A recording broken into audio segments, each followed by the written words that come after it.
Hey everyone! Tonight we're stepping into something ancient, brutal, and strangely familiar. A world of chamber pots, crowded tenements, and endless toil. This isn't the Rome you've seen in glossy movies or marble museums. No emperors, no gladiator duels, just the daily grind of survival in a city built on the backs of people history forgot. So before we descend into the underbelly of the Roman Empire, take a second to like the video and subscribe. But only if you're into this kind of slow, gritty storytelling. And let me know in the comments, where are you watching from and what time is it for you? I love seeing how far this little sleep experiment travels. Alright, turn the lights down low. Maybe throw on a fan or get settled under the covers, because you're about to wake up in ancient Rome, and odds are you're not making it to nightfall. Congratulations! You've just woken up in ancient Rome, not in a palace, not in a marble villa surrounded by fountains and toga-clad servants feeding you grapes. No, you've landed where most people lived, where the plumbing is theoretical, the walls are one good fart away from collapse, and your upstairs neighbour is always stomping around like a gladiator on leg day. You're in an insula, the Roman version of an apartment building. Sounds promising, right? Maybe something with a courtyard, a bit of sunlight? Wrong. The Latin word insula literally means island, and that's the first clue that you are absolutely stranded. You're on the 4th floor, if you're lucky. Anything higher than that, and you're basically living in the rafters of a fire hazard. These buildings are made of brick, wood, and wishful thinking. They sway in the wind, lean against each other like drunk friends, and have an average structural integrity of a stale loaf of bread. And speaking of bread, don't even think about making toast. Open flames are banned because one bad cooking accident and the whole block goes up like a Saturnalia bonfire. Your room is about the size of a modern walk-in closet. There's a cot, term used generously, made of rope and straw, and a threadbare blanket that smells like every person who's ever used it before you. The walls are damp, stained, and close enough together that if you lie on your side, you can touch both without moving. You have no windows. Light filters in from a crack under the door, and from a hole someone accidentally punched through the roof with a broom handle 3 tenants ago. There's no privacy. You share this space with 2 other people, one of whom is coughing with such dramatic flair that you briefly wonder if you're living in a poorly written tragedy. Spoiler. It's not drama. It's probably tuberculosis. Outside, the morning begins not with birdsong, but with the rumble of wooden carts and the melodious yelling of vendors hawking olives, fish, and something that may have been bread in a former life. A donkey brays like it's dying, children cry like they're dying, and someone's already arguing over taxes 2 floors below. You stretch. Bad idea. Your back cracks like a papyrus scroll in a drought, and you immediately regret trying to act like someone whose spine hasn't been curled into a question mark by years of hard labour and a diet that consists mostly of beans and regret. You're about 27 years old, which makes you one of the older folks in the neighbourhood. Most people die before 40, usually from some combination of injury, infection, or inhaling too much whatever it is that leaks from the latrine pit every summer. You shuffle out of bed, barefoot. Of course you're barefoot. Shoes cost money, and if you had money, you wouldn't be living here. The floor is cold and sticky. Is it wine? Is it urine? Is it olive oil? It's probably all three. You step around your neighbour's sleeping form and try not to kick the communal chamber pot. It's full. It's always full. Time to relieve yourself? Great, you've got options. Option 1, the aforementioned chamber pot, which will soon be dumped. Drum roll, please. Right out the window. There's a whole system to it. You're supposed to shout cave before you launch the contents onto the street below, which means watch out in Latin. But let's be honest, nobody does. The streets reek of urine, feces, spoiled food, and dead dreams. The gutters are open, the waste flows freely, and if you're lucky, the rain hasn't washed it all back toward your front door. Hygiene, you ask? That's adorable. There are no showers, no soap, no toothpaste. You might wash your face in the public fountain if you're feeling fancy, and don't mind sharing your morning splash with 14 other people and a stray dog licking a wound. You scrape your teeth with a stick. Maybe rub some ash on them if you're feeling bougie. Breath? It smells like a fermented mixture of old lentils and existential dread. Still, you pull on your tunic, your one tunic, and head outside. It's made of rough wool or linen, stained in ways you've long stopped trying to identify. It smells like mildew and human. No deodorant, no underwear. You tie it at the waist with a rope and hope it holds. If not, congratulations. You've just invented public indecency. Not that anyone cares. Modesty in Rome is mostly reserved for statues and upper-class poetry. Stepping outside is like entering a war zone of the senses. The street is already packed. Vendors scream, beggars shout, oxen defecate mid-step. Flies swarm in thick clouds over the fish stalls. Somewhere nearby, a rooster is being murdered, or possibly just expressing itself. Someone's cooking something that smells like disappointment.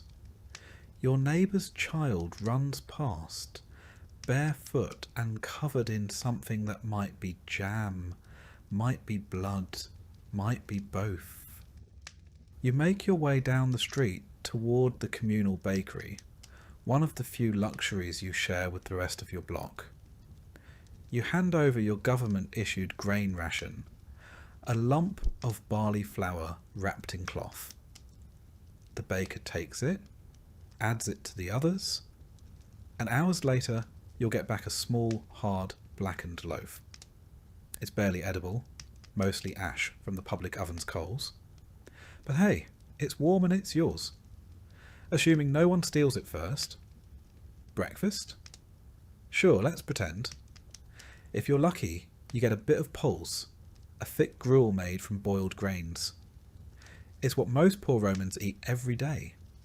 Grain, water, maybe some chickpeas, maybe not. If you're having a good day, there's a drizzle of olive oil on top. If you're having a bad day, the drizzle is rat urine and you don't know it yet. Meat? Only for the rich? Milk? Spoils too fast. Cheese? Maybe. Eggs? Only if you steal them from a chicken that lives under your stairs. Most protein comes from beans, lentils and dreams. If you want fruit, it better be in season and unspoiled. Otherwise, you're just gnawing on the husk of an overripe fig and pretending it's a plum. You might stop by the latrina, a public latrine, to take care of business. If you enjoy the company of 12 other people doing the exact same thing, the bench has a series of holes, no dividers, and a shared sponge on a stick dipped in vinegar. That's the Roman version of toilet paper. You rinse it, wipe, and repeat. And you wonder why nobody makes eye contact in these places. After all this, it's barely mid-morning. You haven't even started work yet. But before you leave for your day job, which, spoiler, is physically and emotionally crushing, you pause for a moment and look around. The street is alive. Smelly, chaotic, dangerous, but alive. Kids scream and chase each other. A street performer juggles knives with questionable skill. A merchant shouts about the healing power of fermented fish sauce. And the city breathes, chokes, and burps in one never-ending symphony of humanity. Your landlord. Never seen him. Repairs? Don't hold your breath. If your building collapses, it's not considered a tragedy. It's considered a Tuesday. Fires are common. So are floods. So is sudden, unexplained death. You're a cog in a system that views you as replaceable. You're not a citizen. You're a warm body in a census scroll. Your value is measured in how quietly you suffer. And you will suffer. Because this is ancient Rome. Not the Rome of marble forums and golden laurels. Not the Rome of historians and Hollywood. This is the Rome of slums and soot, of crowded insulae and chamber pots, of grit and groaning humanity. You're not Cicero. You're not Caesar. You're not even close. You're a peasant on the 4th floor, praying the 3rd doesn't catch fire again. And it's only the beginning of your day. Congratulations. You've survived your first Roman night without being robbed, choked by smoke, or crushed by your neighbour's drunken body rolling onto your sleeping mat. Not bad. But the gods are generous today, and you've earned the privilege of waking up to the sweet, piercing sound of yelling. It's not an alarm clock. It's never an alarm clock. It's your neighbour yelling at his wife, or the vendor below your window screaming about fish, or the chamber pot hitting the cobblestones after someone above you dumped last night's wine and body fluids out the window. Morning in ancient Rome begins not with birdsong, but with complaints, sewage, and regret. Your eyes crack open to a ceiling so low you could punch it sitting up. You're lying on a straw mat, shared with your younger sibling, your cousin, possibly a stranger who paid your landlord 2 denarii to squat in the corner overnight. The air smells like feet, garlic, and mildew. You wonder briefly if you died and woke up in Hades, but no, you're still alive. Unfortunately. Your home, generously called an insula, is a Roman apartment building made of wood, dreams, and flammable lies. You're on the 3rd floor, which is slightly less deadly than the 5th. Higher up means cheaper rent and a better chance of dying when the whole building inevitably collapses. Down below, the rich enjoy sturdier homes and indoor plumbing. Up here, you enjoy rats, water leaks, and the subtle creaking that reminds you this structure is held together by hope and mould. You swing your legs over the side of your mat and immediately regret it. The floor is damp. It's always damp. Water? Wine? Blood? Who knows? The answer doesn't change the fact that your only sandals were stolen last week, and you've been walking barefoot ever since. You gingerly avoid the sticky patch in the corner and stand, stretching your aching back like a cat that's been kicked down a flight of stairs. Time to wash up, you say? Cute. There is no basin, no sink, no soap. You wipe your face with a damp cloth that may or may not have once cleaned your landlord's armpits. Your version of a morning skincare routine involves rubbing oil on your skin and then scraping it off with a curved blade called a strigil, which sounds elegant until you realise it's just ancient Roman exfoliation by pain. You're basically buttering yourself like toast and then peeling it off. If you're lucky enough to live near a bathhouse and have a few coins left, maybe you can get cleaner later. But right now, hygiene is a luxury. You settle for smearing your face with whatever water you find in a communal jar and call it refreshed. Now comes breakfast. Brace yourself. The Roman equivalent of a power breakfast is nothing. The morning meal is called ientaculum, which is Latin for don't get your hopes up. It usually consists of yesterday's bread, hard as marble, and lovingly stored in a mouse-infested clay pot overnight. You soften it by dipping it in watered-down wine, a drink that tastes like vinegar with trust issues. If you're feeling fancy, maybe you get some olives or a smear of garum, the famous Roman fermented fish sauce that smells like low tide and failure. It's Rome's favourite condiment, used on everything from meat to vegetables to moments of crushing despair. It's the ketchup of the ancient world, if ketchup were made from rotting mackerel. There's no coffee, no eggs, no fruit smoothie with collagen powder. Your breakfast has one job: prevent immediate death. It succeeds, barely. You chew in silence while your neighbours scream about something, probably taxes or bread rations. Or maybe it's that guy on the second floor who keeps sacrificing pigeons in the hallway. You don't ask. The rule of thumb in Roman tenement life is this: the less you know, the longer you live.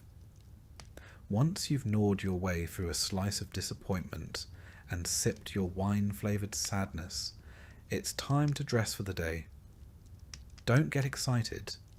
You have two garments: a tunic made from rough wool and a threadbare cloak that's more whole than fabric. The tunic itches, the cloak stinks, and both have been repaired so many times they're basically held together with prayers and the dreams of better fabric. Underwear? Hilarious. You tie a belt around your waist to keep everything vaguely attached and hope no one notices your left shoulder is always exposed because the fabric keeps sliding off. The rich wear togas. You don't. Togas are for citizens, people with status. You? You're a pleb. A non-citizen if you're an immigrant. A nobody, if we're being honest. If you wear a toga, you're either delusional or planning to be arrested for impersonating someone with dignity. As you step outside, you're hit with the full sensory assault that is a Roman street. The noise is immediate. Vendors hawking their wares. Street musicians playing instruments no one asked for. Philosophers debating loudly. And someone somewhere is always screaming about cucumbers. It's chaos. Organised, smelly chaos. The streets themselves? Paved with stones and slick with everything. Animal waste, human waste. Mystery slop that no one wants to identify. Rome has sewers, yes, but they serve the rich neighbourhoods. Your street is self-cleaning, by which we mean rain occasionally washes the filth into someone else's neighbourhood. It's a system. You walk carefully, avoiding puddles and people. A cart barrels past you, pulled by donkeys and driven by a man who seems genuinely angry that pedestrians exist. There are no sidewalks, there are no traffic laws. There is only instinct, prayer, and the faint hope that the gods are paying attention. You pass temples where people line up to offer sacrifices. Flowers, coins, small animals, or the occasional desperate plea. You don't have anything to give, so you nod awkwardly at Jupiter's statue and keep moving. He probably wasn't listening anyway. If you're headed to work, and most likely you are, congratulations. That means you didn't starve to death yesterday. Work in ancient Rome is not fulfilling. It is not purpose-driven. It is survival in a tunic. You might be a labourer, hauling bricks or mixing mortar for one of the emperor's new vanity projects. Or maybe you're a porter, carrying goods up and down stairs in a building with no structural integrity. You might be a street cleaner, a fish seller, a potter, or worse, a public latrine attendant, paid in pity and bronze coins to sweep filth off marble and pretend your soul isn't slowly escaping through your nostrils. The hours are long, the pay is miserable, and your boss might beat you for fun. If you're a slave, you don't even get paid. You just work. And if you complain, you're whipped. If you collapse, you're replaced. If you die, well, someone else gets your blanket. Midday approaches, and the sun is brutal. Rome's climate is hot, sticky, and utterly unbothered by your suffering. There's no air conditioning, no shade unless you cling to a building's shadow like a sweaty ghost. Your tunic sticks to your skin. Your sandals, if you have them, slap against the stones with every exhausted step. And if you don't, your feet are slowly becoming part of the pavement. Lunch? It's called prandium, and if you're lucky, it's more bread. Maybe a bit of cheese. Maybe dried fruit or a boiled egg if your employer had a good gambling night. You eat sitting on a step, watching richer Romans being carried around in litters like mobile royalty. You chew, and you try not to think about how you're probably consuming sand and rodent hair. As the day wears on, the smells intensify. The streets reek of sweat, garbage, and garum. You pass a bakery and inhale deeply, the scent of fresh bread temporarily tricking your brain into thinking life is worth it. Then you remember bread is taxed, and your landlord raised rent again, and your water jar cracked last night, and your cousin is still sick with whatever plague is currently fashionable. You keep walking, you keep surviving, because in ancient Rome, that's the entire point. And finally, after hours of back-breaking labour, social humiliation, and a mild sunstroke, you make your way home. You ascend the stairs of your insula carefully, because the staircase is made of splintered wood and shame. One misstep, and you're joining the spirits of the fifth-floor tenants who fell last week. You reach your door. You enter. It's dark, cramped, and smells like boiling cabbage, even though you don't have any cabbage.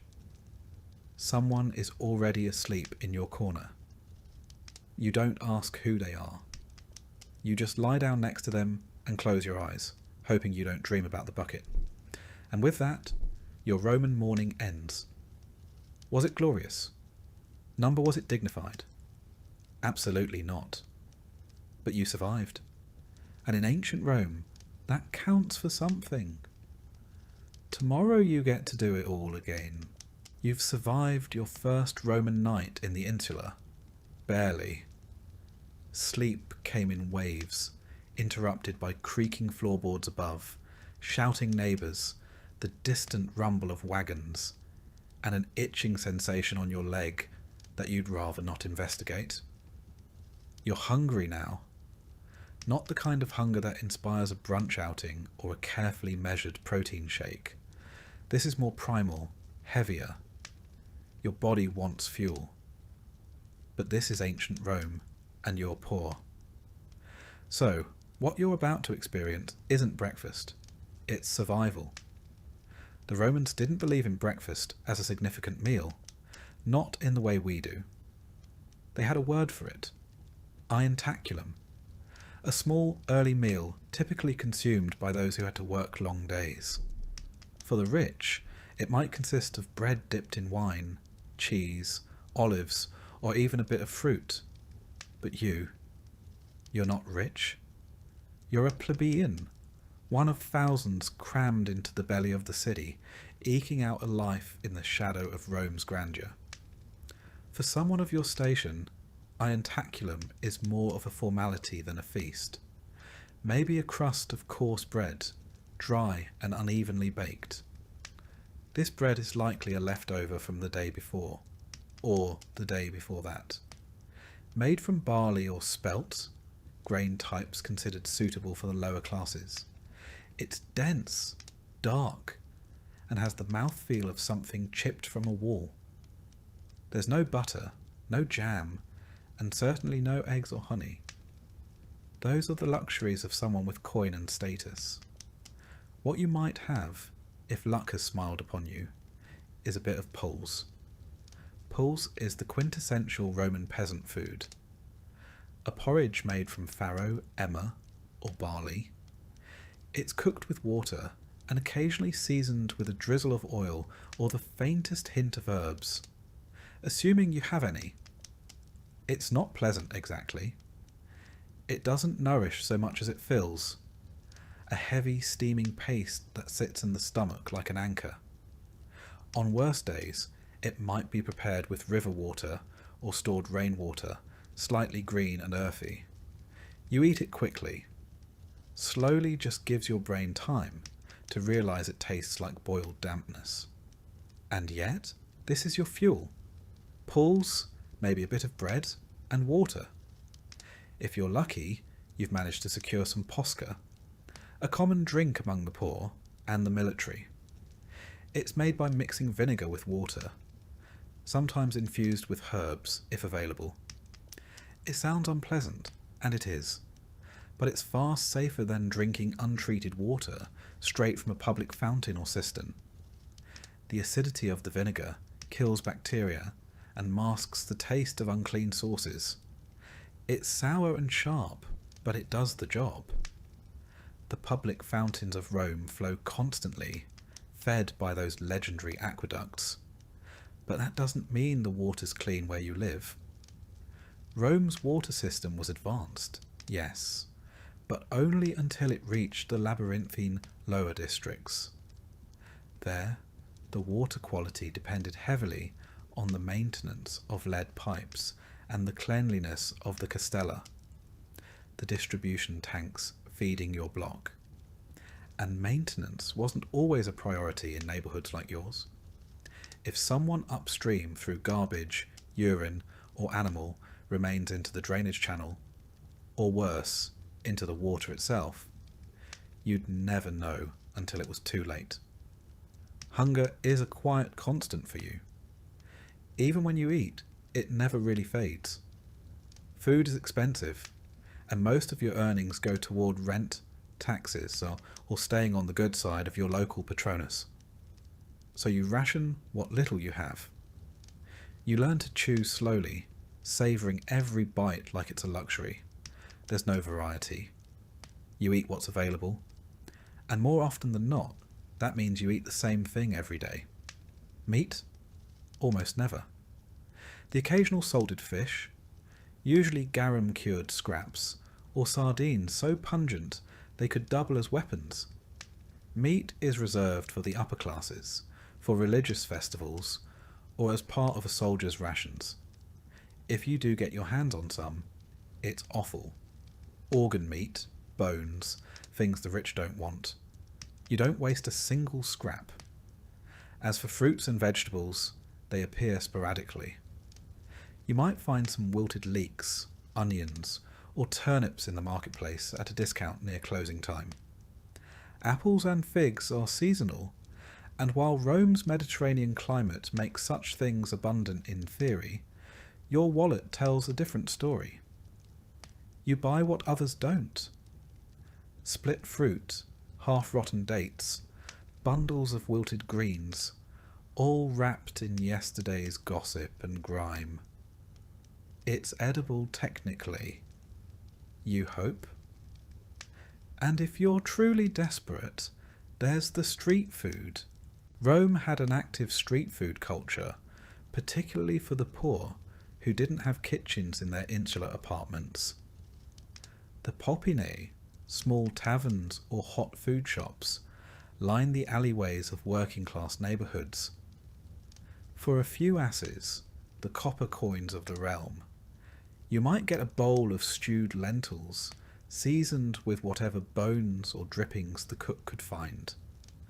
Perhaps a small skewer of meat, heavily salted and suspiciously chewy. Or a honey cake made from stale grain, barely sweet, and baked hard enough to require soaking before eating. These places are busy, smoky, and loud. They smell like hot oil, burned flour, and sweat. The clientele includes labourers, criminals, out-of-work veterans, and the occasional freed slave. They're not always safe. Fights break out, money disappears. But they're your only shot at something warm, and you keep coming back. It's important to understand that most Romans didn't cook their own food. The lower classes lacked private kitchens. Fire laws made it dangerous to cook in cramped wooden apartments, so communal ovens and public eateries filled the gap. But that also meant you were always dependent on merchants, on bakers, on the shifting prices of olive oil and grain. Speaking of grain, it's the backbone of the Roman diet. The government knows this. That's why they introduced the annona, the grain dole, a state-sponsored distribution of grain to eligible Roman citizens. If you qualify, you receive a monthly allowance, enough to make bread or poles for a few weeks. It's not generous, but it's better than nothing. For many, it's the line between hunger and starvation, but access isn't guaranteed. You need to be registered, male, and Roman. If you're a woman, a foreigner, or a slave, the annona isn't for you. You find other ways. Food for you is rarely fresh. Bread goes stale quickly. Pools clings to the bottom of pots long after it should have been scrubbed out. What you consumed today was cooked yesterday, or last week. Spoilage is common. Flies are constant. But waste is unthinkable. You eat around the mould. You scrape off the bad parts. You chew slowly, savouring what little flavour remains. And yet, despite all of this, the city never starves, not completely. Rome's granaries are full. Its imports steady. Ships from Egypt, Sicily, and North Africa sail in daily, their bellies full of grain, oil, and wine. The empire feeds its capital like a mother feeds a hungry child. You just don't always get your share. If you're a slave or a freedman in service, your meals depend on your master's whim. You might get stew, bread, or leftovers from the main table. Or you might go hungry until someone remembers you exist. If you're a day labourer, your meal breaks are dictated by your work. Dig ditches, haul stones, build baths, and maybe, at mid-morning, you get 10 minutes to gnaw a piece of dried fig, or drink from a shared cup. And let's not forget feast days. Not because you're invited to the banquet, but because it's the one time the rich throw scraps to the streets. Religious festivals sometimes include public offerings, distributions of food or coin, perhaps a roasted pig, or a platter of bread and fish for the masses. It's not kindness, it's politics. But you take what you can get. By mid-morning, your hunger has faded into something else. A dull pressure. A reminder. You've eaten just enough to continue. You tie the cloth belt around your tunic a little tighter and get moving. You've got work ahead of you. Rome doesn't wait. And tomorrow, you'll eat again. Or you won't. But either way, you'll wake up in the same insula, with the same cracked bowl, and the same stale loaf waiting on a wooden shelf. Because in ancient Rome, food is never far away, but neither is hunger. The sun has fully risen now, and the Roman day is underway. For you, a plebeian, or perhaps a slave, that doesn't mean a slow stretch and a relaxing breakfast. It means the work begins, and it begins early. Rome is not a place of idleness for the lower classes. The empire may be vast, but the streets of the city feel like a funnel, where the sweat of thousands filters upward to benefit the few. Let's start with the plebeians. Not the poorest of the poor, but far from comfort. Most plebeians in the city work trades, manual labourers, builders, bakers, water carriers, cobblers, street sellers. If you're skilled, maybe you're a stone cutter, or you've secured a spot in one of the Roman guilds, the collegia. But for most, you're expendable muscle. Hired for the day, paid by the hour, if you're lucky. You don't have a fixed schedule. You have a need. A relentless, gnawing one. You work because not working means not eating. You wake before dawn, grab what counts for breakfast, maybe a crust of bread or a spoonful of barley mush, and head out to find work. The forum is one place you might go, not to debate philosophy, but to stand around and hope someone needs a labourer. You're competing with hundreds of others. Some are stronger, some have tools. You don't. You're hired maybe to carry bricks across a construction site. Rome is always being built. Roads, aqueducts, arches, homes for the rich. It is said Augustus found Rome a city of brick and left it a city of marble. You'll be the one dragging that marble, sweating and silent. The work is brutal. There are no labour laws, no unions, no breaks, no helmets, no complaints. If you fall off a scaffold, you're not given aid. You're given a nod and a shove to the side so the next man can take your place. You don't ask questions. You don't slow down. The overseer watches with a stick in hand, and he doesn't carry it for decoration. If you're not lucky enough to find a builder's job, maybe you end up in the tanneries. The smell hits you long before you reach the vats. Animal skins, soaked in urine and dung to soften them, fermenting in the sun. You'll spend your day knee-deep in a mixture that would make a modern sewage worker gag. Gloves don't exist. You stir with your bare hands. The stench clings to you long after you leave. And worse, it becomes normal.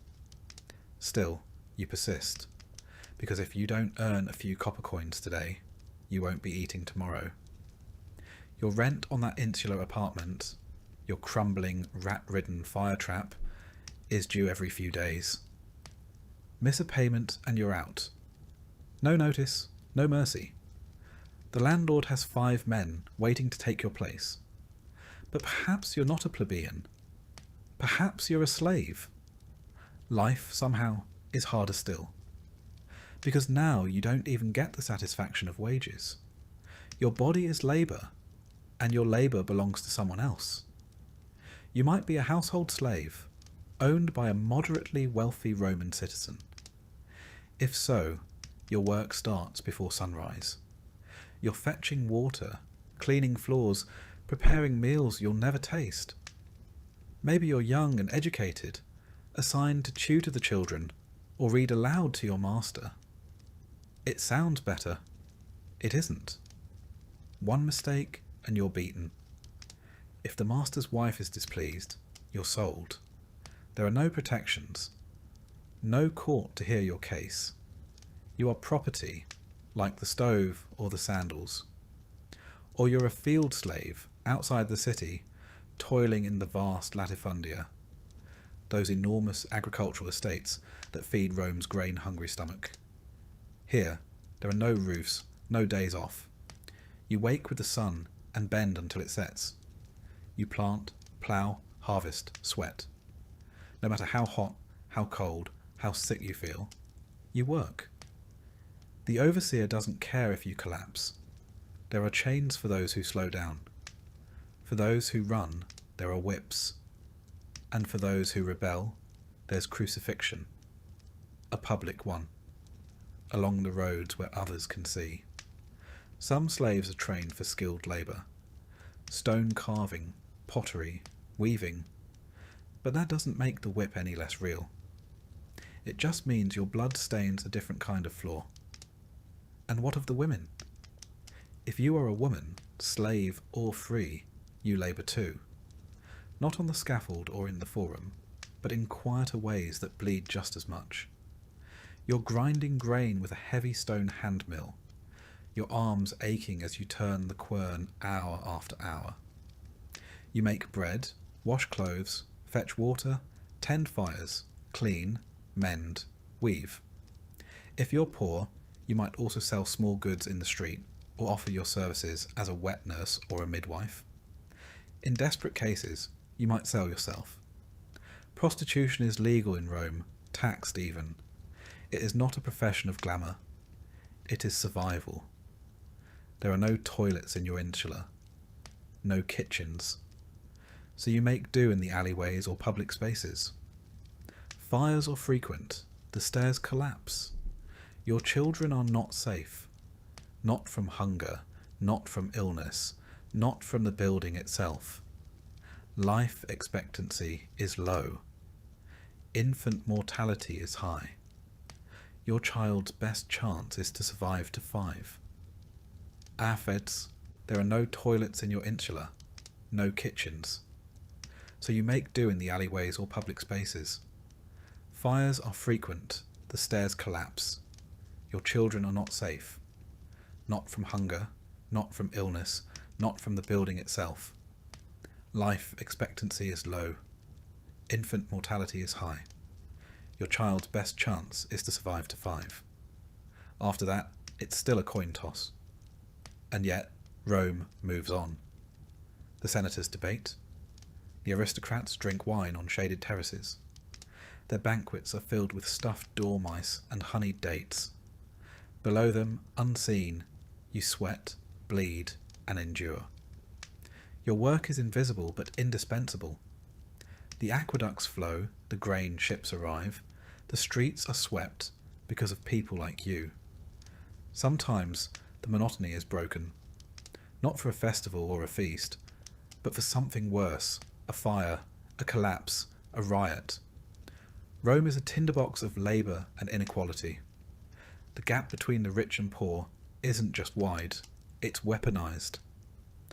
If a fire starts in your insula, the ladders don't reach the top. There are no fire escapes. You carry your children, your pots, your life on your back, and hope the flames stop before your floor is reached. Or maybe you're caught in a food riot. The grain dole is late, the bread is mouldy, the people are hungry. You crowd the forum, shouting with the others, demanding your portion. The guards arrive, batons, shields, blood in the streets. You are dispersed, not heard. And then there's disease. Filth lines the alleys, latrines overflow. The Tiber, your drinking source, is also a sewer. You wash clothes in it, you bathe in it, you drink from it.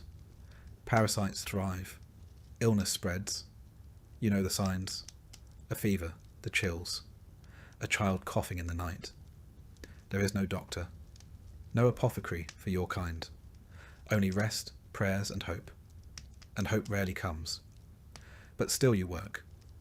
Because if you stop, even for a day, the city forgets you. The empire forgets you. And hunger remembers you very, very quickly. This is what it means to work in ancient Rome. Not to build wealth, or rise in rank, or find fulfillment, but to survive, to endure, to hope that perhaps your children will have slightly fewer blisters on their hands than you did. It is not glamorous. It is not heroic. It is labour at its most brutal, its most thankless. The empire was not built by emperors. It was built on the backs of men, women and children who worked until they broke and then were replaced. Now, as the midday sun climbs overhead, your tasks are only half done. There is still cleaning, cooking, tending to the hearth, carrying water, hauling waste, your stomach growls, your fingers cramp, your feet blister inside sandals that barely hold together, and no one is coming to relieve you. Not today, not tomorrow. Welcome to the workday in ancient Rome. You wouldn't last a single one. Congratulations. You've made it past the market, survived the street toilets, and managed not to get mugged for your shoes, if you were even lucky enough to have shoes. But now comes the real challenge: going home. Or, more accurately, climbing into the creaking, overcrowded, highly flammable tinderbox that you are expected to call home, your insula. You live in an insula not because you chose it, but because you're poor. And in ancient Rome, poor people don't have houses, they have layers. Multi-storey apartment buildings packed so tightly that sunlight is more rumour than reality. Your insula is 6, maybe 7 stories tall. Illegal technically, but so is half the city. And bribes are as Roman as togas. It's built of wood, clay, and wishful thinking, leaning slightly to one side as if preparing to collapse out of sheer exhaustion. You climb the stairs. Slowly, carefully. Because elevators haven't been invented yet, and the building sways when someone sneezes on the second floor. The higher you go, the worse it gets. Wealthier residents stay on the lower floors. Better ventilation, easier access, and a lower probability of dying in a fall. You, on the other hand, are up near the roof, where the air is thin, the ceilings are low, and the rats have built a local economy. There are no private rooms, no insulation, and definitely no plumbing. Just a single room shared with your family, your livestock, and any opportunistic creatures that wander in through the cracks. The walls are made of mud brick, and your door doesn't quite close. But hey, you have a curtain. Luxury. And what about fire safety, you ask? Good question. Fire is your most constant, faithful threat, because every home needs fire to cook, to light, to warm. But there's no chimney, no ventilation, and no fire code. Open flames flicker from oil lamps and cooking hearths, inches away from the wooden beams that hold the whole place together. One spark, one gust of wind, and the entire block could be reduced to ash within the hour. Firefighters exist technically, but they are mostly slaves owned by the vigiles, the Roman fire brigade, and they're more interested in watching your insula burn so they can demand a bribe to intervene. In 24 BCE, Augustus formed the vigiles to stop Rome from burning down every 3rd Tuesday. But let's be honest, they're underpaid, overworked, and famously corrupt. If you can't pay, they'll let it burn and confiscate whatever's left. They call it enforcement. You call it a robbery with extra steps. So you live in constant fear of smoke. Every night you sniff the air before you sleep, wondering if that's dinner next door or the beginning of the end. Your belongings, what few you have, are always packed for a quick escape. A blanket, a bowl, maybe a small idol of Lares or Penates.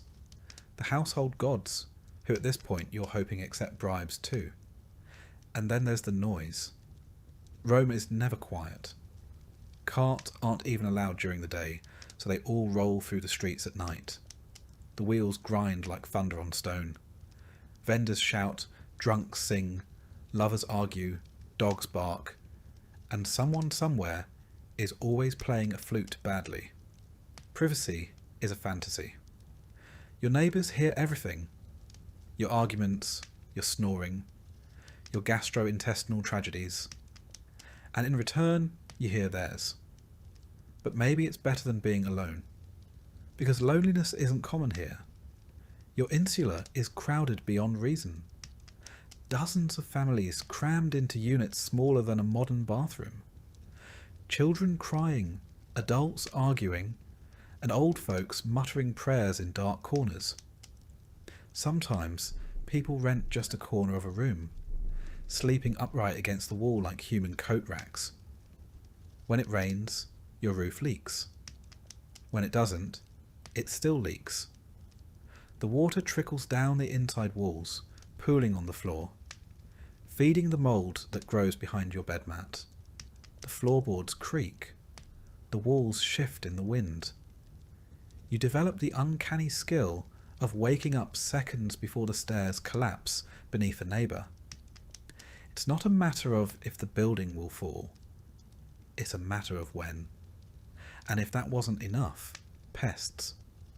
Rome's rodent population rivals its human one. Mice and rats scamper through your pantry, if you have one, and leave behind little gifts. Flies buzz thick around your food. Mosquitoes breed in the drainage ruts. And then there are the bed bugs. You scratch yourself raw in your sleep and dream of itching. But despite all this, you survive. You learn to maneuver the collapsing staircases like a seasoned acrobat. You hang wet laundry on lines that sway over the alley, hoping it dries before thieves pluck it. You carry water up and waste down, always careful not to slip in someone else's garbage, or your own. Still, the insula is not your sanctuary. It is a holding pen, a temporary space between disasters. Fires, floods, famine, and violence have all passed through this building like regular guests. And yet, it stands. Just barely. There are moments, strange and fleeting, where you feel pride. A neighbour offers you stale bread. A child tugs your sleeve to show you a dead bird. The woman across the hall sings while stirring her pot of lentils. You smile, even if just for a second, because you all live in the same cage, facing the same storms. Rome is massive, over 1 million people, and the rich live in marble palaces with mosaic floors and private baths. But you know their lives only by rumour. For you, the insula is everything. Your bed, your shelter, your prison. And if the building collapses tomorrow, and it might, no one will mourn it. The rubble will be cleared, and a new insula will rise in its place. Faster, cheaper, even more dangerous. The cycle continues, and you, if you're lucky, will rent a corner in that new box and begin again. Because in ancient Rome, the poor don't rest. They adapt. They huddle together in the dark, dodging embers and curses, hoping that the next collapse doesn't start with them. And if the flames come anyway, well, you'll grab your blanket, say a quick prayer to the Laerzo, and run like hell. You're parched. You've spent the morning toiling in the heat, surrounded by dust, noise, and the aggressive scent of humanity in full ferment. You want water. Cold, clean, life-giving water. So you do what any Roman would do. You head for the nearest public fountain. Because in ancient Rome, you don't just turn a faucet and get crisp hydration. You rely on a sprawling, complex, and dangerously vulnerable infrastructure of aqueducts, cisterns, and communal outlets. And if any part of that system fails, so do you. Rome's aqueducts were a marvel of engineering. By the 1st century CE, the city was serviced by 11 massive aqueducts, some stretching over 50 miles from distant mountain springs. These channels brought in an estimated 200 million gallons of water per day, enough to supply baths, fountains, latrines, and private homes. But here's the catch. Only the rich had indoor plumbing. For the rest of the population, meaning you line up at one of the many public fountains scattered through the city's neighbourhoods, clay jug in hand, hoping there's still pressure in the system. Now, the good news is the water, when it gets there, is pretty clean.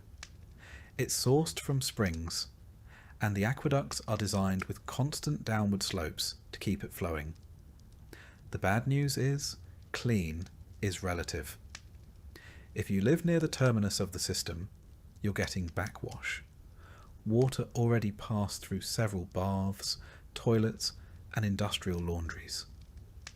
Add to that the occasional sabotage, illegal tapping, or natural sediment build-up, and you're not exactly sipping spring water. More like tepid mineral soup with a hint of lead, because yes, many pipes are made of lead. Not that the Romans understood the long-term neurological effects, but if your thoughts start feeling fuzzy and your coordination's off, don't blame the gods, blame the plumbing. And if you think that's bad, just wait until nature calls.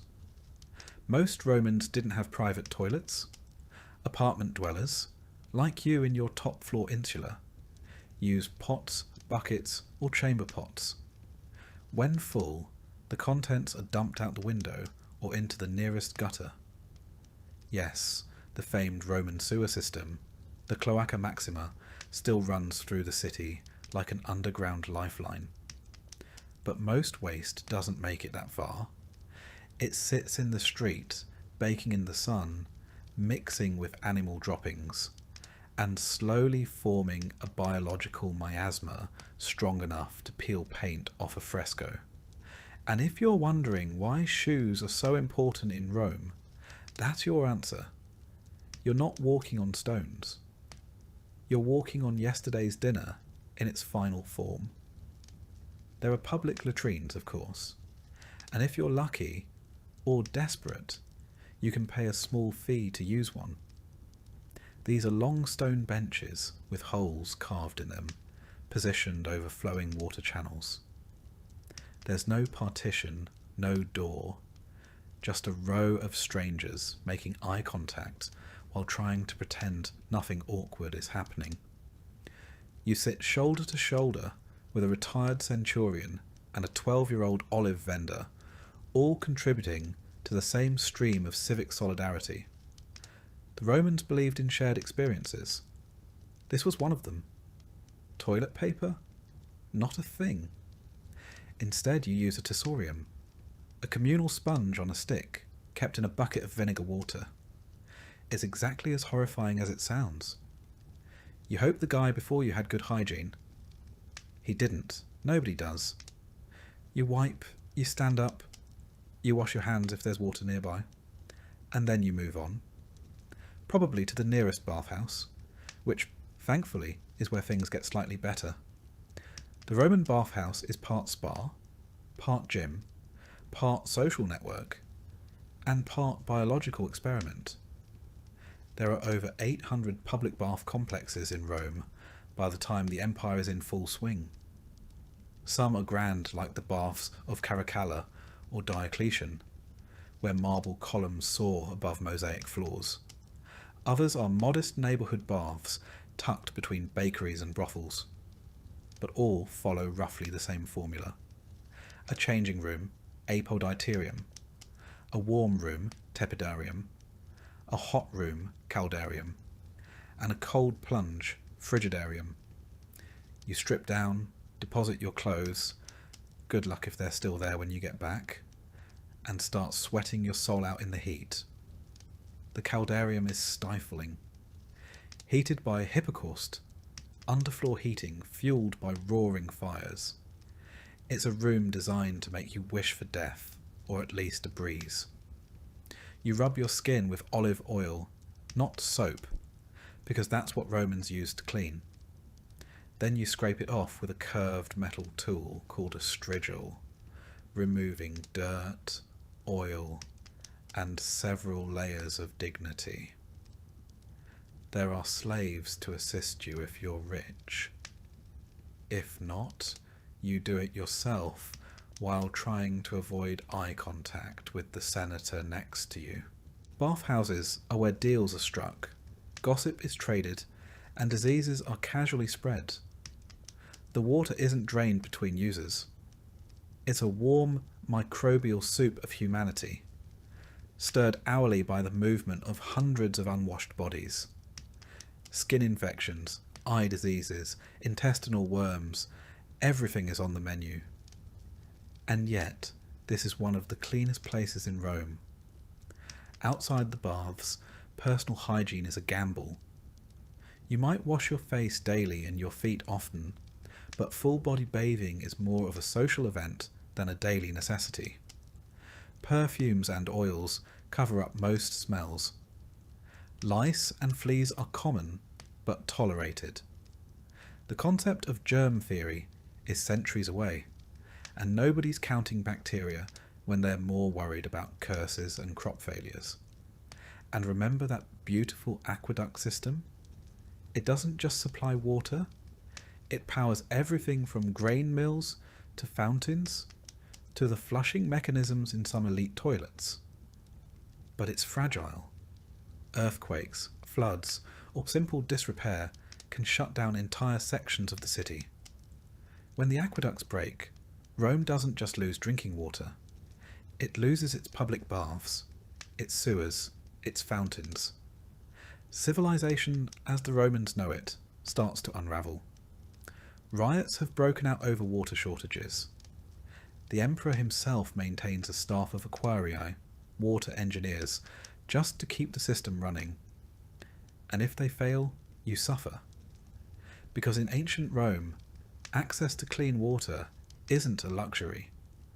It's your last line of defense against cholera, typhoid, and a dozen other slow, filthy deaths. By now your mouth is dry, your skin is itchy, and you're beginning to understand that clean is a relative concept. But here's the twisted part. By ancient standards, Rome is doing pretty well. The city is cleaner than most medieval capitals. It has public sanitation, latrines, baths, and even street cleaners. But it's also the biggest city in the ancient world, and that density breeds disease. Waterborne illness is rampant. Even minor stomach bugs can spiral into fatal dehydration. And if you're poor, which you are, you can't afford a private cistern or a servant to boil your water.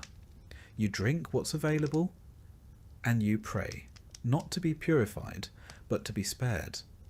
So the next time you fill a glass from the tap or flush a toilet with confidence, remember, in Rome, your survival depends on gravity, lead pipes, communal sponges, and the goodwill of an aqueduct built by a man who probably bribed his way through half the Senate. You don't control your water. You just hope it doesn't kill you. And on that hopeful note, it's time to think about lunch, if your stomach can handle it. If you've managed to survive the slop of a Roman street, dodge dysentery from a clay cup of aqueduct runoff, and work a full day in the choking heat of the Sabora district without keeling over, you might think a bath would be the one mercy this city offers you. And to be fair, Rome is famous for its baths. But this isn't a hotel spa with cucumber water and lo-fi music. This is public bathing, Roman style. And for a plebeian like you, it's more about routine survival than luxury. Let's start with the setting. The Thermae, massive public bathhouses funded by emperors and designed to show off imperial grandeur, are sprawling complexes of steam, stone, and social politics. Think gym, barbershop, and social media feed all rolled into one. There are over 800 bathhouses across Rome by the 4th century CE, ranging from small balnea tucked into neighbourhoods to monumental structures like the Baths of Caracalla, which could host thousands of bathers a day. These places are architectural marvels: domed ceilings, mosaic floors, marble statues. But you're not here to appreciate the decor. You're here to clean yourself before your own body odour becomes a public health issue. Entry usually costs a quadrans, the smallest denomination of Roman currency, meaning it's technically accessible to almost everyone, even the poorest citizens. But just because you can afford to enter doesn't mean you belong. The hierarchy follows you through the door. Senators and equestrians recline in the hot pools and gossip in the tepidarium while slaves like you scrub themselves with worn-out strigils in a corner, hoping no one important notices you tracking in street filth. The bathing process follows a predictable pattern. First, the apoditerium, or changing room. There are no private lockers. If you don't have a slave to guard your tunic and sandals, someone might walk off with them. Clothes are often stolen here, especially from the lower classes, and the clothes watchers, mostly enslaved boys, are often in on the thefts. Lose your clothing, and you might be walking home barefoot, wrapped in shame and public laughter. Next is the palaestra, the exercise yard. Yes, before bathing, Romans liked to work up a sweat. You'll see men wrestling, lifting weights made of stone, or flinging javelins across the field. Some even box, Roman style, with metal-studded gloves called cestus. For the lower classes, this isn't just sport. It's a place to prove physical worth. But you're not here to make friends. You run a few laps, feign a squat or two, and head straight for the baths. Your muscles are too sore from hauling amphorae all morning. Inside the baths, you'll move from the cold frigidarium to the warm tepidarium, and finally to the blistering coldarium, where steam clings to the air and your skin. There's no soap. Instead, Romans coat themselves in olive oil, then scrape it off with a curved bronze tool called a strigil, taking dirt and sweat with it. If you're lucky, someone will help you. A friend, or more likely, another labourer just trying to speed things along. There's no privacy. You're naked among dozens of others, and the sounds of laughter, gossip, and grunts echo off the marble walls. This place is noisy, crowded, and hot. The air smells like a cocktail of oil, sweat, and mildew. Beneath the mosaic floors, fires rage in the Hippocos system, an ingenious heating network that uses raised floors and smoke tunnels to pump warmth into the caldarium. Slaves tend these fires all day, shoveling wood in suffocating rooms with no light and no fresh air. Some die from the heat, but their deaths make the marble hot to the touch, the cost of Roman cleanliness. The water is changed only occasionally, and filtration is a concept centuries away. You're bathing in a soup of skin cells, hair, oil, and whatever else floated off the last 100 bathers. People relieve themselves in corners. If someone bleeds during a rough shave, or gets a nosebleed from the heat, that's just another addition to the communal brew. But in a city where fresh water is a gamble, and soap is a luxury, this is the best you'll get. And this isn't just hygiene, it's civic ritual. Here, the bathhouse is where news spreads.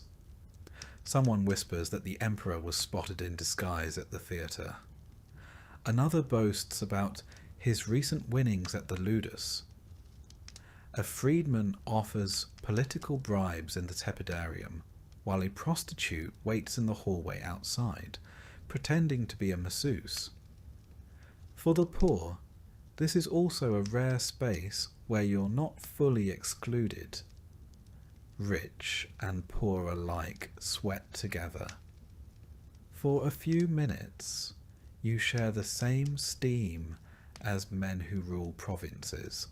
But there's a danger here too. Bodies pressed together in humid air make perfect breeding grounds for illness. The plague of Cyprian, which will one day ravage the empire, spreads partly through bathhouses. Skin diseases, infections, lice, and fevers thrive here. The stone benches are often slick with something unidentifiable, and a misstep can send you slipping face first into a tile pool lined with strangers. If you're injured, tough luck. The medicus in the corner knows less about sanitation than a modern child. Once you've scraped yourself clean and suffered the caldarium, you move on to the final step, the massage and oil rub-down. Again, if you can afford it. Most plebeians skip this, but let's say today is payday and you indulge. A low-ranking attendant slavers you in another round of olive oil, rubbing your limbs with rough hands and muttering in Greek or Aramaic. The oil stings the cracks on your skin, the cuts from the field, and the raw patch you got last week from walking barefoot. You smile through it. The pain is worth the brief illusion of luxury. Afterward, you dry off with a scrap of wool. Linen is expensive. And return to your street clothes, now damp with sweat. You check the hooks in the apoditerium. Miraculously, your tunic is still there. You step outside, blinking against the sun. You're clean, sort of.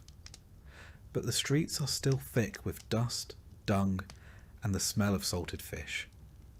Within 5 minutes, you're sweating again. Dirt clings to your sandals. A child vomits near your foot. The bath was never meant to last. Bathing in ancient Rome is not about cleanliness, the way we think of it today. It's about participation. About appearing civilized in a society obsessed with cultus. Grooming, display, and public performance. To be dirty is to be low, invisible. But to walk out of the Thermae, hair damp, oil glistening on your shoulders, is to momentarily rise above the grime of your station. Even if you'll return tomorrow to the same bucket of water and reused strigil. And if you think this is somehow indulgent, remember, for women, bathing was even more complicated. Separate hours or entire buildings were set aside, and while some enjoyed similar routines, many were kept at home, bathing with rainwater in cramped quarters. For enslaved women, bathing was sometimes done publicly by force, under the scrutiny of leering men or cruel mistresses. For the wealthy, a balneum, a private bath inside their villa, ensured you never had to mix with the masses.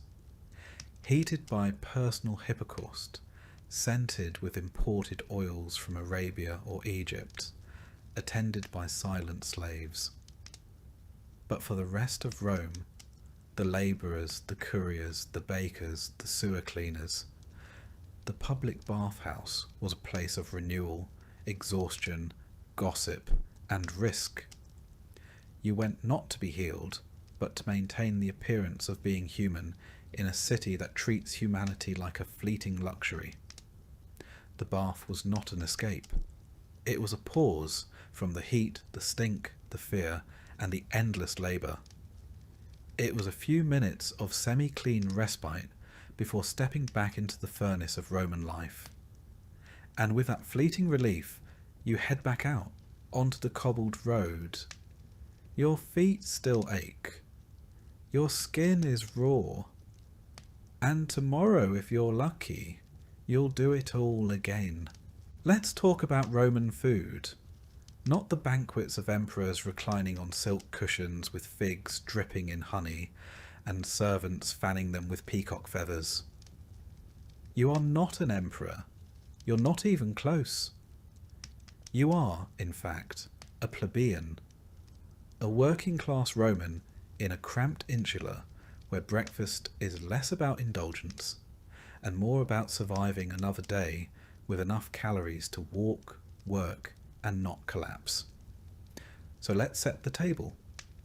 And by table, we mean whatever flat surface you can find that isn't covered in soot, bugs, or yesterday's crumbs. You eat with your hands because forks are still a few centuries from existing. Knives? Sure, if you have one. But even then, it's mostly for cutting bread or defending your lunch from rats. Your daily diet, and let's be generous calling it that, is centred on one thing: grain.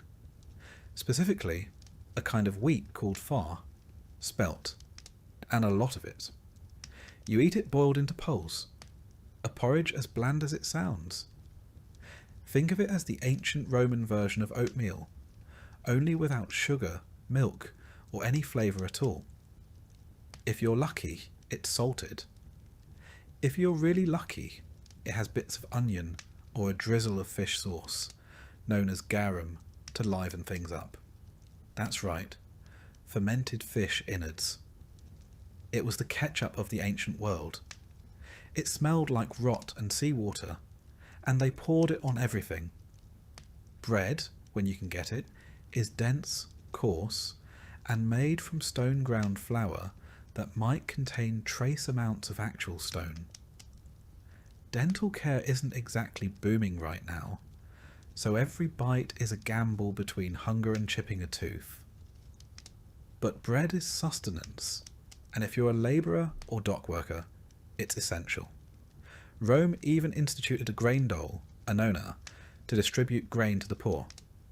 Without it, many urban citizens would simply starve. If you're on the list, you get your rations. If not, well, you'd better hope you have a skill, a patron, or a very forgiving neighbour. As for vegetables, they're seasonal and mostly whatever grows nearby. Cabbage, lentils, chickpeas, leeks, the basics. None of it is particularly glamorous, but it keeps scurvy at bay. You might stew them into something vaguely edible if you have olive oil or herbs, but again, you're not dining in the villa of a senator. You're working with what you can afford from the forum stalls or grow in cracked pots on the rooftop. And don't expect variety. You eat the same things over and over, day after day, until famine comes, and then you don't eat at all. Meat? That's not for people like you. It's expensive. When it does enter your life, it's likely from religious festivals, public feasts, or offcuts scavenged from butchers. More often than not, it's organ meat, boiled liver, intestines, trotters, lungs, the parts the wealthy don't want. You learn to chew fast and swallow faster. Spoilage is always a concern. There's no refrigeration, and what passes for fresh is heavily reliant on how tolerant your stomach is. If you live near the Tiber, the smell from the open-air markets might turn you vegetarian by necessity. Let's talk about the market, the macellum. It's loud, chaotic, and covered in flies. Meat hangs from hooks. Slabs of salted pork and strips of dried fish curl in the sun. Vendors shout, dogs bark, beggars loiter, and pickpockets glide through crowds like ghosts. You can buy fish, fruit, wine, beans, nuts, or eggs, if you can afford them. Everything is haggled for, weighed on crooked scales, and bagged in baskets or cloths you bring yourself. Your coin pouch, tied tight beneath your tunic, thumps nervously with every transaction. One bad purchase and you don't eat tomorrow. Water, like everything else, is complicated. Rome is famous for its aqueducts, but the water doesn't always make it to the poor. You might have access to a public fountain where the water is cleanish, or you might be drawing from a well near the latrines where it's not. To be safe, many Romans, including children, drink diluted wine. Not to get drunk, but because alcohol kills germs better than wishful thinking. A mix of water and cheap wine, called posca, is the hydration of the masses. It tastes like vinegar and hope. Now about those days when food runs out. Famine is never far. A bad harvest in Egypt, a delay in grain shipments, or a corrupt official skimming off the top, and the city's food supply collapses. Bread prices triple. Riots break out. People storm bakeries, loot warehouses, and sometimes lynch the bakers. The emperor is expected to intervene. If he doesn't, he risks becoming lunch himself. Politically, if not literally. During famine, you survive on scraps, mouldy crusts, spoiled olives, stale beans, weeds from the roadside. You might boil bark or grind acorns. Pets vanish. The rats get smart. The pigeons disappear. People eat things they shouldn't. And when the plague follows the famine, as it often does, hunger turns to disease. Starvation weakens the body, and Rome's many illnesses move in like uninvited guests. There's another layer to all this. Class. Because while you're trying to stretch a hunk of rye bread for 2 days, the elite are feasting. In the villas of the Palatine Hill, couches line banquet halls. Slaves serve platters of roasted dormice, honey-glazed songbirds, oysters, figs, and dates soaked in wine. They sip from silver goblets. They toss bones to the floor. They bathe between courses. For them, food is a performance. For you, it's a necessity that never stretches far enough. Even in death, food tells the truth. Wealthy Romans are buried with elaborate funerary feasts, their tombs adorned with carvings of banquets and gods pouring wine. The poor? Maybe a piece of bread at your grave, if your family can spare it. Maybe a final sip of posca to send you off. In religious festivals, food becomes communal. Saturnalia, for instance, when masters serve slaves and everyone feasts together. But those days are rare and mostly symbolic. For the rest of the year, the lines are clear. Who eats well and who begs? Let's not forget storage and spoilage. You keep food in amphorae, clay jars sealed with resin, or in baskets hung from ceilings to deter rats.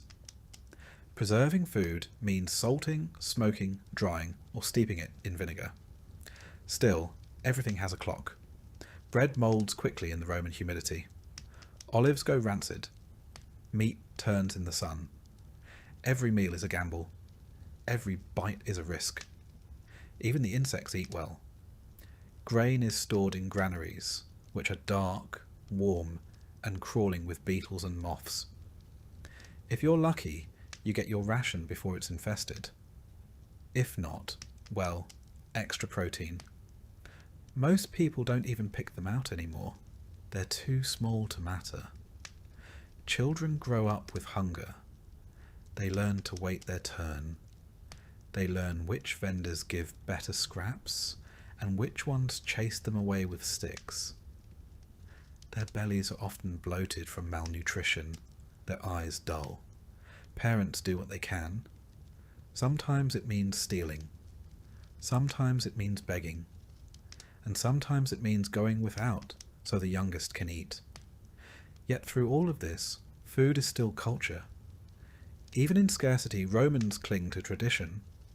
They bake religious cakes, prepare funeral meals, mark solstices with special dishes.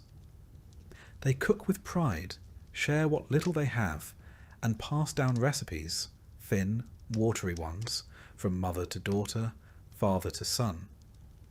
The tools are crude, the ingredients simple, but the effort is there. In graffiti on the walls of Pompeii, we find complaints about bad bread, insults to tavern keepers, even jokes about watery wine. Food was a common frustration, a common joy, a common reality. You might not eat well, but you ate Roman, and that meant something. So as you sit down with your cracked bowl of pulse, crust of tough bread, and cup of lukewarm posca, you're not just surviving. You're participating in the daily struggle that defined the lower classes of the empire. You eat what you can, when you can, and pray for the annona to arrive on time. Because if it doesn't, your next meal might not come at all. And now that you're fed, sort of, it's time to go earn the next one. Because in ancient Rome, hunger is patient, but it always comes back. Religion in ancient Rome isn't something you do once a week. It's not a quiet, personal affair whispered in pews or practiced behind closed doors. In Rome, religion is everywhere, all the time. It's baked into the bricks of the Forum, painted on the walls of your insula, and written into the very schedule of your day. You don't choose to participate.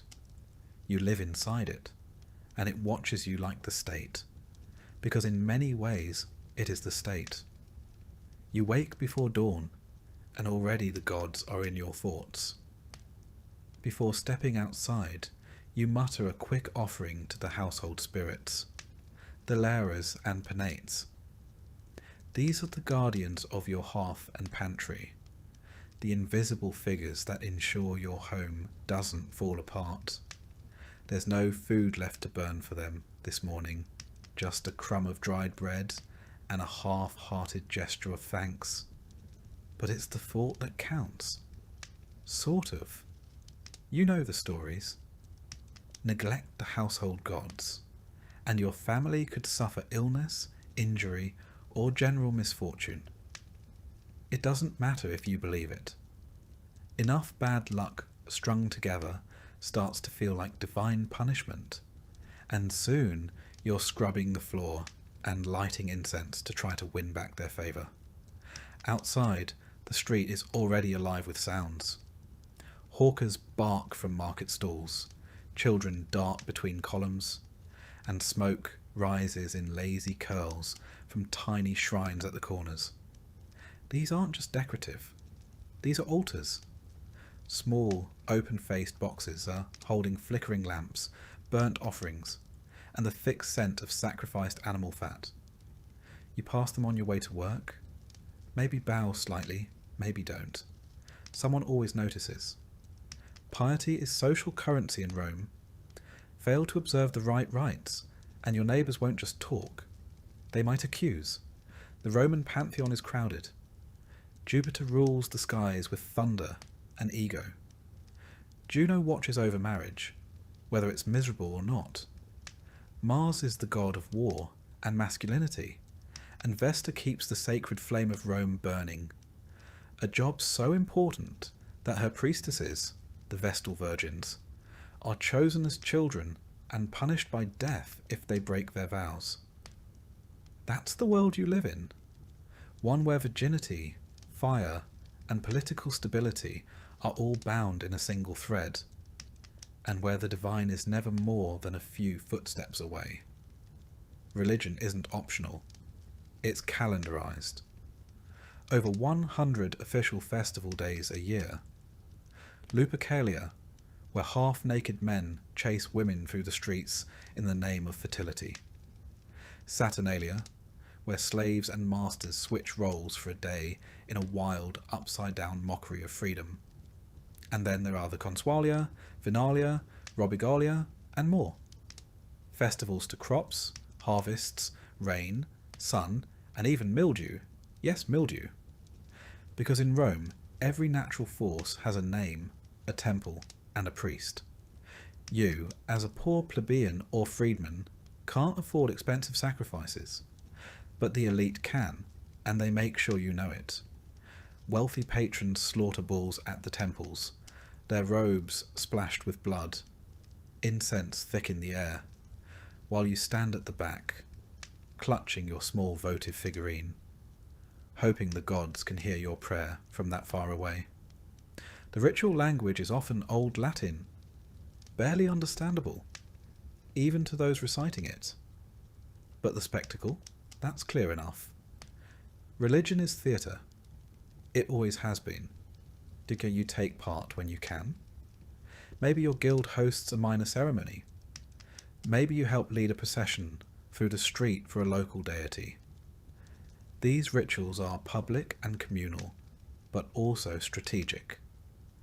They reinforce your place in society, remind you of who rules, and give you a sense that, however lowly your station, you're at least part of something bigger.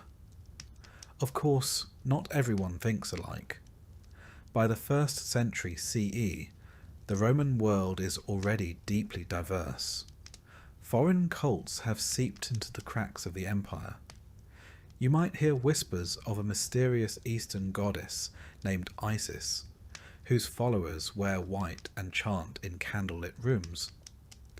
Or a strange sun god from Persia, Mithras, whose rites involve secret underground gatherings and symbolic meals of blood and bread. These religions are sometimes tolerated, sometimes outlawed, and always watched with suspicion. Romans value order above all. Anything that smells of disloyalty or secrecy is dangerous. That's why, when Christianity begins to spread, it doesn't just make the authorities nervous. It enrages them. A religion without sacrifices? A god without a face? A group that refuses to honour Jupiter or Caesar? That's not just impious, that's treasonous. But you, in this moment, probably don't think about Christianity. It's still a strange foreign sect on the fringes of Roman cities. You've heard of them, maybe, but your life is ruled by the gods of your ancestors, the expectations of your community, and the sheer momentum of tradition. Superstition is the second skin of daily life. You avoid walking under ladders, not because it's unsafe, but because it invites bad luck. A black dog seen at night? Omen of death? A sneeze? You immediately say salve, not out of politeness, but to protect the soul from escaping. You know the signs. A bird flies to the left. Bad news. Thunder after dusk. Don't travel. Dreams are interpreted, entrails are read, and omens are everywhere. Even the emperors consult augurs before battles or decisions. And it's not just the living you worry about. The dead don't stay quiet. Each year, during the Lemuria, you perform rites to keep the restless spirits, lemures, from haunting your home. You toss black beans over your shoulder at night while chanting ancient words, hoping it satisfies the shades. If you forget, well, don't be surprised if things go missing, or if the air turns sour in the dark. The temples are grand, of course, massive columns, gleaming statues, and priests in embroidered togas. But your real religion happens in the alleyways, kitchens, and bedroom corners of the working poor. You leave coins at roadside shrines. You tie ribbons to trees. You mutter charms when your child coughs too hard. You wear amulets around your neck to protect against the evil eye. A mosaic on your doorstep might feature a dog, or a phallus, or both to ward off danger. To a modern viewer, all this might seem superstitious or quaint, but to you, it's life or death. Without antibiotics, germ theory, or psychology, you turn to the gods for explanation. Why did the fire start? Why did your baby die in the night? Why did the grain spoil in storage? The gods are fickle. You didn't do enough. You forgot an offering. You used the wrong words. Someone in your building insulted Mercury, and now everyone pays the price. And yet, despite all this, religion gives you meaning. A structure, a rhythm, a way to understand the chaos. When your child is born, you present it to the genius of the family. When you marry, you light the ceremonial torch and bind hands with sacred ribbons. When someone dies, you mourn for the prescribed number of days, burn their possessions, and whisper their name until your throat goes hoarse. Because in Rome, remembering the dead is how you keep them alive. To be forgotten is the true death. That's why inscriptions fill the walls of tombs and columbaria, names carved into stone so that someone, anyone, might remember them. And so you keep praying, offering, watching. Not because the gods are kind, but because they are powerful.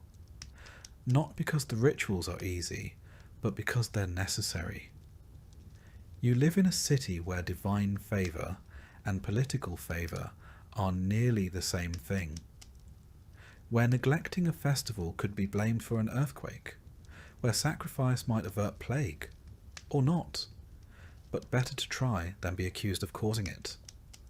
The day winds down. You pass another shrine, this one dedicated to Janus, the two-faced god of beginnings and endings. You stop. You bow. You whisper a few words you barely understand. Because the gods are everywhere in this city, and in ancient Rome, the last thing you want to do is be noticed by one of them. The sun is low on the horizon now, casting long shadows across the uneven cobbled streets of Rome. The smells of the city, sewage, olive oil, smoke, and sweat, cling heavier in the cool evening air. But you don't have time to notice.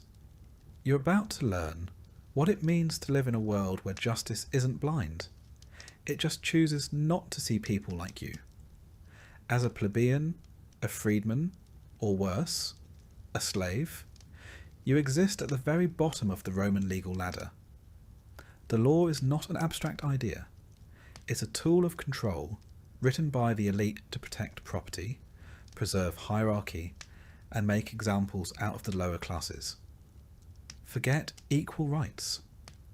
Justice in ancient Rome is transactional.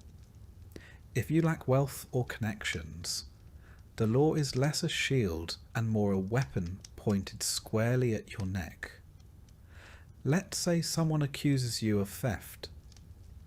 Maybe a fellow vendor claims you've shortchanged him at the market. Maybe a neighbour thinks you stole a loaf of bread, or someone's sandals went missing and your name was mentioned. That's all it takes. You're hauled in for questioning, and the burden of proof doesn't fall on your accuser. It's on you.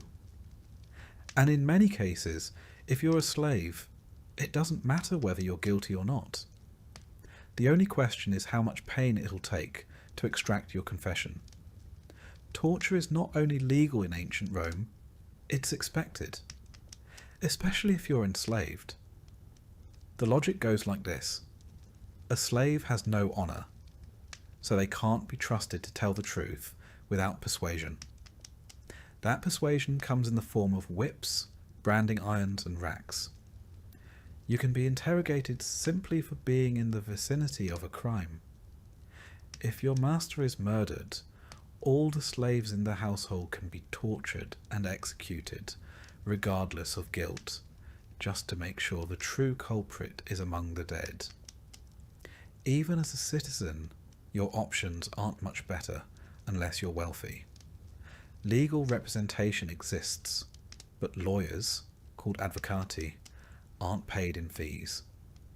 They work for favours, social advancement, or because they're seeking political attention.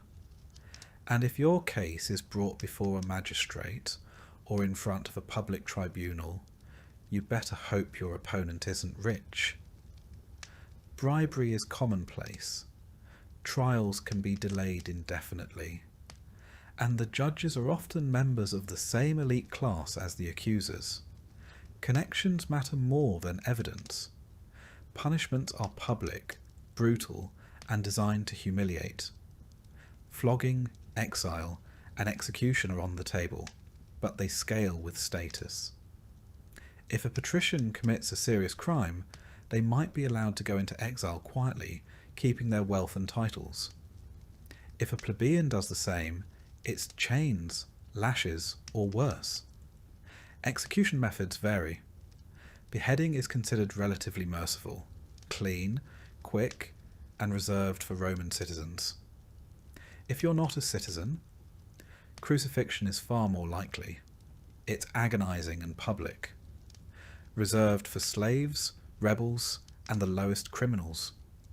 You'll be stripped, whipped, nailed to wood, and left to die in the open. The birds will arrive before you're even gone. Romans view this not just as punishment, but as spectacle, one last degrading performance before death. But not every crime gets you executed. Petty theft might earn you a beating or branding. You could be tied to a post and scourged in the forum for passers-by to jeer at. Repeat offences might get you sold into slavery, yes, even if you were born free. Rome has no concept of rehabilitation. You're either useful to the state or you're disposable. Now imagine you're caught in debt. Maybe a bad harvest forced you to borrow grain. Maybe your family needed medicine. Debt in ancient Rome is dangerous. If you can't pay it back, your creditor has the legal right to seize your property or your body. You can be imprisoned, sold as a bondservant, or forced to labour to pay off what you owe. The system is predatory, and it's meant to keep the lower classes forever straining just to survive. And don't expect privacy or calm. Justice happens in public spaces, the forum, the basilica, sometimes even the market. Crowds gather to watch the proceedings, cheer on accusers, or jeer at defendants. For the Roman public, justice is part legal process, part blood sport, and part civic theatre. But perhaps the most chilling aspect is this: the law is deeply intertwined with spectacle. Rome's public games, executions, and military punishments blur the line between civic order and entertainment.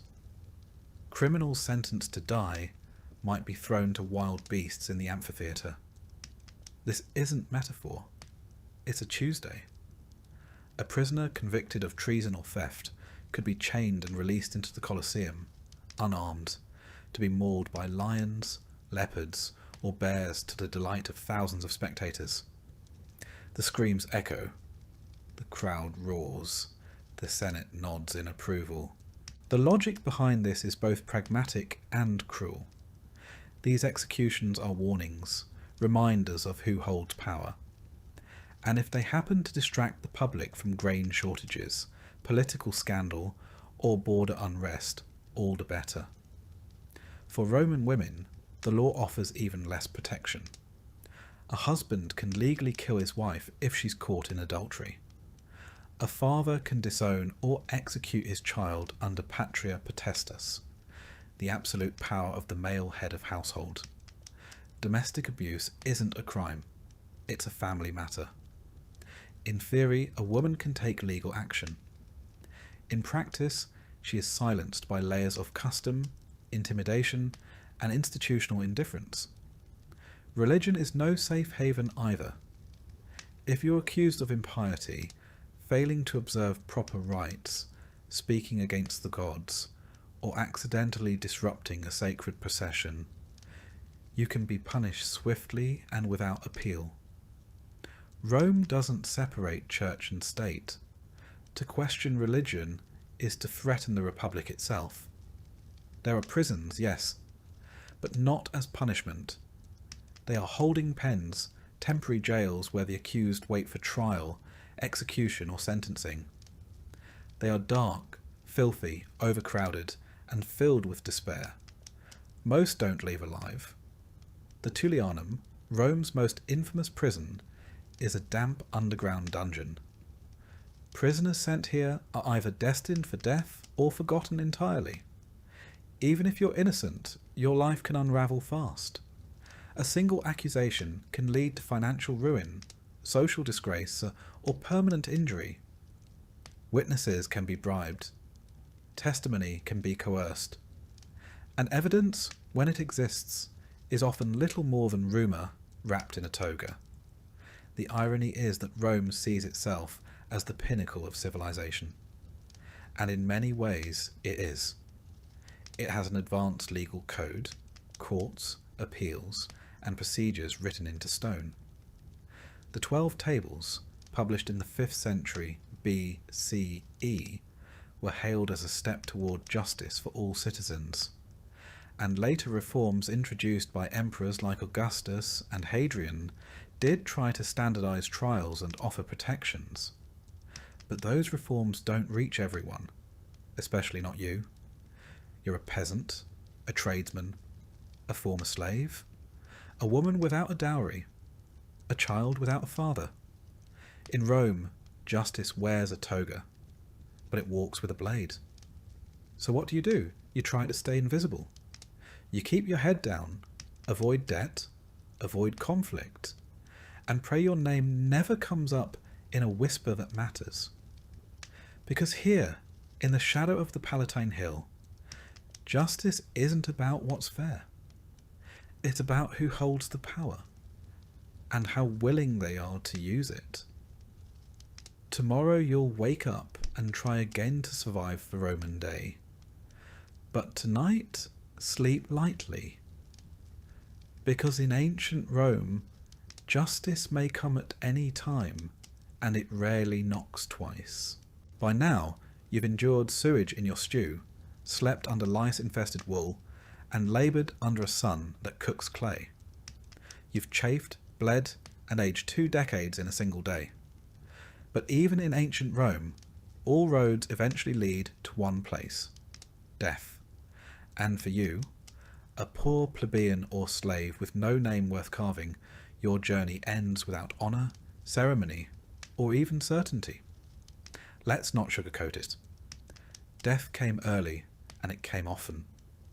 For the Roman poor, life was less a candle gently extinguished, and more a torch that flared, sputtered, and was abruptly snuffed out by accident, infection, starvation, or violence. You didn't so much pass away as fall apart. Life expectancy in Rome hovered somewhere between 25 and 30 years. That number is skewed by the high infant mortality rate. Nearly 1 in 3 babies didn't survive their first year. But even if you made it past childhood, you lived hard and died young. A minor fever might spiral into sepsis. A broken bone could fester into gangrene. A minor cut in the wrong part of the slums might mean a slow rot with no cure. Penicillin? That's 18 centuries away. Let's say you don't die violently. Let's pretend you just waste away, as many did. In that case, your last days are spent in a cramped tenement apartment, reeking of chamber pots, your breath wheezing through cracked lips. No hospitals, no nurses. If you're lucky, a relative might hold your hand, but just as often, your body is found days later, stiff and still, the rats already curious. So what happens next? If you're a slave, you're property. Your body will be dumped without ceremony in a mass grave called a paticuli, a pit filled with layers of anonymous corpses, decaying in the sun outside the city walls. No headstone, no urn, no prayer, just the quiet churn of decomposition. These pits were Roman efficiency at its most callous. Hundreds of corpses dumped, covered in lime to mask the stench, then forgotten. If you're a free, poor Roman, you might fare marginally better. Marginally. Your family, if they can afford it, might pay a burial club, a collegium funeraticium, to secure you a small funeral. These clubs were the closest thing to insurance for the working poor, pooling dues to provide the minimum, a proper cremation or burial, and a modest ceremony. You might even get a small plaque or terracotta urn if your family scraped enough coin together. But if they didn't, back to the pit you go. Now let's talk about what the Romans believed came next. The afterlife, according to traditional Roman religion, was a murky and uninviting place called the underworld. It was neither paradise nor punishment, just a continuation of existence, only dimmer. The souls of the dead, manes, wandered restlessly unless properly appeased with food, drink, and ritual. The poor couldn't afford grand rites, which meant many spirits were believed to linger as hungry, vengeful shades. The wealthy, of course, had tombs, mausoleums, engraved sarcophagi, and elaborate rituals. Some had their ashes stored in beautiful marble urns inscribed with poetry. Their names would be spoken for generations. You, on the other hand, may have never had a full name recorded at all. And the worst part? Death wasn't even safe from politics. If you were executed, your body might be denied burial altogether, especially if convicted of treason or sacrilege. Criminals were crucified, left to rot as a warning, their bones scattered by dogs.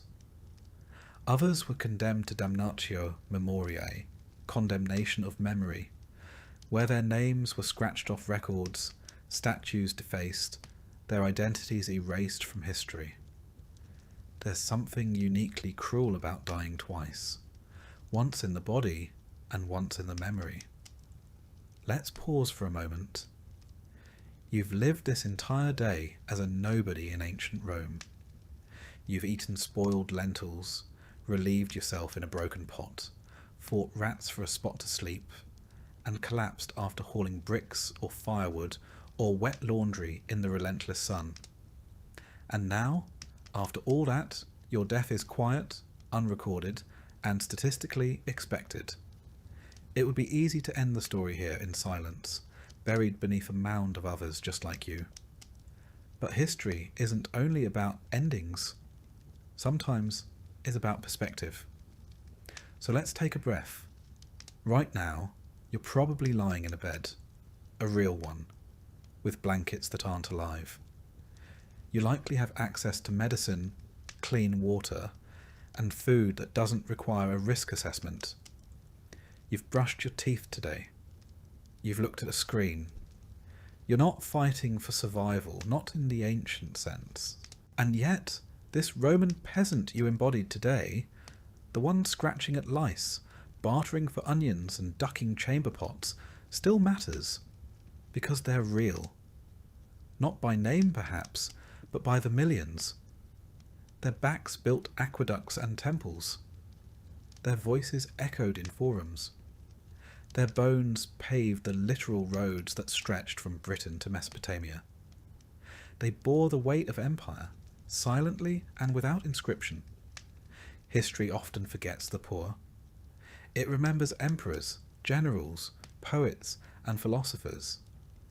It gives us marble busts and bronze plaques. But underneath it all were men and women who never wrote a line of Latin, who never stood in a senate, and never saw their likeness chiselled in stone. And maybe that's the real reason this story was worth telling. Because for one night, one quiet moment before sleep, you lived their life. You felt the straw under their back, the cold breath of winter between cracked walls, the weight of hunger, and the absurdity of surviving a world designed to break you. You didn't last a day, not really, but you came closer than most ever will. And when you wake up, maybe you'll carry something with you. Not guilt, not pity, just perspective. Perspective that clean water is not guaranteed, that hot food is not a given, that your bed, your toothbrush, your medicine, your toilet, they're not minor luxuries. They're miracles stacked one on top of the other, born from centuries of struggle, from broken backs and forgotten lives. So, as the screen fades to black, and the last words whisper into your ear, take a moment, thank a peasant. They're the reason you're not one.